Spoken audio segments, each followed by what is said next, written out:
le texte qui me semble le mieux répondre à cette problématique, c'est évidemment la Divine Comédie de Dante.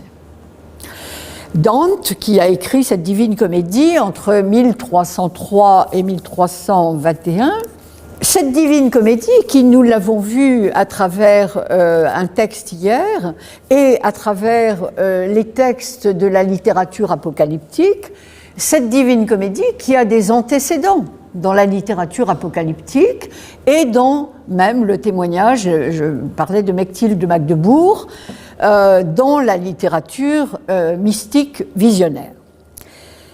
Alors, est-ce qu'on peut à proprement parler de la Divine Comédie comme non seulement d'un art visionnaire, mais d'un art qui fait appel à l'expérience visionnaire? Alors, oui et non. Oui et non. Oui, parce que la Divine Comédie, c'est une succession de visions. On passe d'une vision à une autre vision. Mais en même temps, ces visions constituent un continuum, c'est un voyage.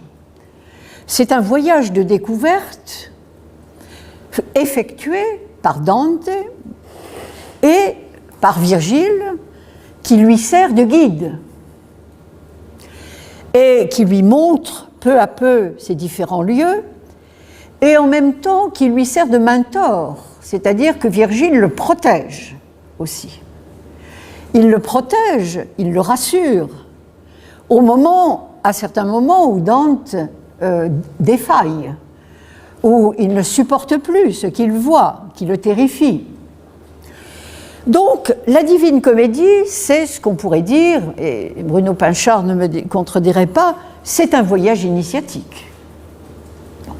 C'est un voyage. Donc, si vous voulez, dans la Divine Comédie, la vision perd son caractère surprenant.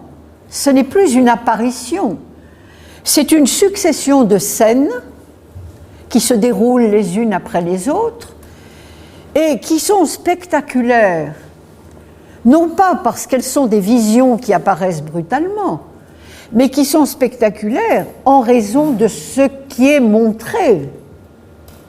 Ce qui est montré, c'est-à-dire, en ce qui concerne l'enfer en particulier, des supplices décrits avec un raffinement considérable, avec une imagination. Il paraît que tous les tortionnaires ont énormément d'imagination, aujourd'hui encore, une imagination absolument débridée. Mais voyez ce que je veux dire, c'est-à-dire que dans la Divine Comédie, on est immergé dans un univers parallèle, souterrain, secret, qui est tout entier vision. Donc la vision ne vient pas transpercer le réel pour nous mettre dans un autre monde. C'est le narrateur et son guide qui vont voyager dans un monde où ils ne devraient pas être. Ce sont des intrus. Ils sont tolérés, mais ce sont des intrus. Donc c'est eux qui, parce qu'ils pénètrent dans ce monde, eh bien, voient des choses que les autres hommes ne voient pas.